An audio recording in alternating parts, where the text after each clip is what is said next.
Bonjour à toutes et à tous, j'espère que vous allez bien. Aujourd'hui on parle déontologie médicale. Dans les médias, on voit souvent des médecins donner leur avis sur beaucoup de sujets. Mais il leur est parfois reproché de vouloir faire leur publicité. Qu'est-ce qui fait la différence entre information et publicité? Pour le savoir, allons directement consulter le code de déontologie médicale. Le code de déontologie est disponible sur le site du Conseil national de l'Ordre des médecins. Pour chaque article, il y a un commentaire donné par le Conseil de l'Ordre. L'article 12 dit que le médecin doit apporter son concours à l'action entreprise par les autorités compétentes en vue de la protection de la santé et de l'éducation sanitaire.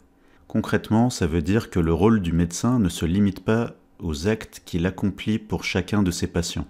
L'article 13 concerne l'information du public.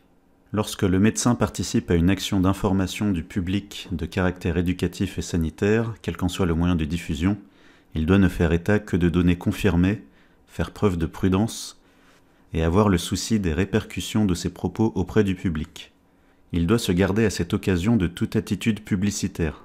Dans son commentaire, le Conseil de l'Ordre donne des précisions sur ce qui concerne le fond et ce qui concerne la forme. Il est essentiel de veiller avec un soin particulier et constant aux répercussions de ses propos auprès du public. Le médecin doit veiller à l'usage de ses déclarations, ce qui veut dire qu'il doit être prêt à s'en expliquer et à s'en justifier.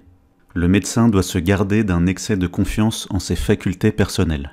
La notoriété du médecin peut donner davantage de poids au message éducatif. L'article 19 concerne l'interdiction de la publicité. La médecine ne doit pas être pratiquée comme un commerce.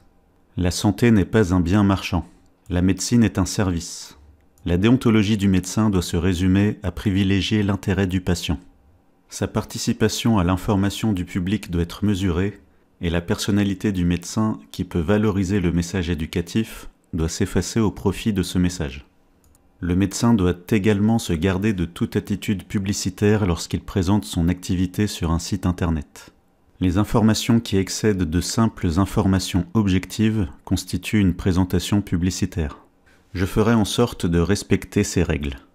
En ce qui concerne la nutrition, il est important de respecter les règles de déontologie et aussi il est important pour moi de respecter la notion d'indépendance. Il y a par exemple des militants anti-viande qui pensent qu'un médecin lié à l'industrie de la viande n'est pas crédible.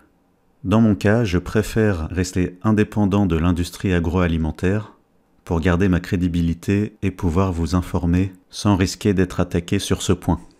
D'ailleurs, personnellement, si je devais contredire un médecin, je n'utiliserais pas l'argument du lien d'intérêt avec une industrie quelconque, car je préfère donner des explications sur le plan scientifique, sur le plan de la biologie, sur le plan du fonctionnement du corps humain. C'est tout pour aujourd'hui. Alors à demain pour la vidéo spéciale challenge confinement chrononutrition. Pensez à vous abonner et à demain pour la prochaine vidéo.